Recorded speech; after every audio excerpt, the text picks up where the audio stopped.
Hi, my name is Ali. I'm a canine behaviourist and training advisor here at Battersea, and today I'm going to show you how to stop your dog begging for food. Begging for food is a very common behaviour in dogs, as a lot of them are highly food motivated. However, this behaviour is also often reinforced by us as owners, as it's easy to feel guilty when faced with those signature puppy dog eyes.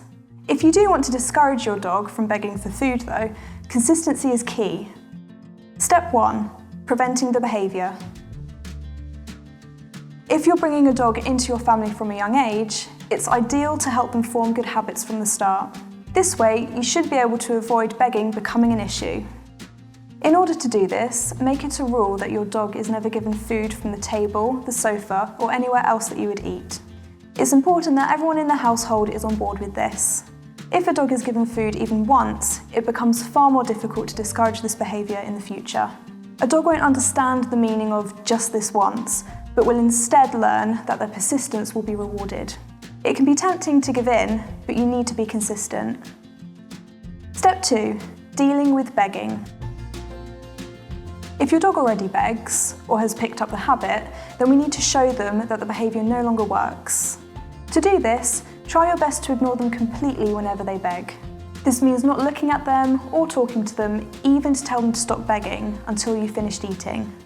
A slight glance in their direction can encourage them to keep trying, as they're still getting a response from you.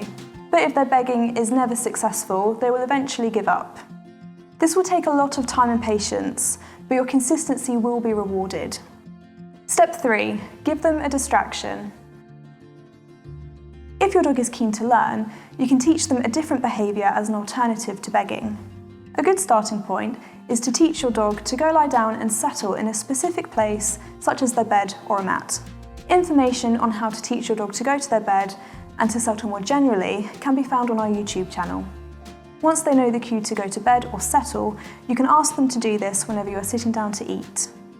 Step 4. Coordinate meal times. If your dog is motivated by food, then it's a good idea to use their own food to distract them from yours. For example, routine is great for your dog, so you could get into the habit of giving them their meals at the same time you are due to eat. To keep them occupied for longer, you could put their food in a slow feeder or a long-lasting enrichment toy like a Kong. If your dog is begging for snacks outside of meal times, you could give them a treat or a chew and ask them to settle in their bed. Your dog will be less likely to beg for your food if they have their own long-lasting treat or meal to keep them occupied while you are eating. Remember, if you're giving your dog treats during the day, you should adjust the amount of food you are giving them at meal times to avoid overfeeding. Those are our tips on how to teach your dog to not beg for food. If you'd like to learn more about how to teach your dog the Battersea way, visit our website, follow our channels, and hit the subscribe button below.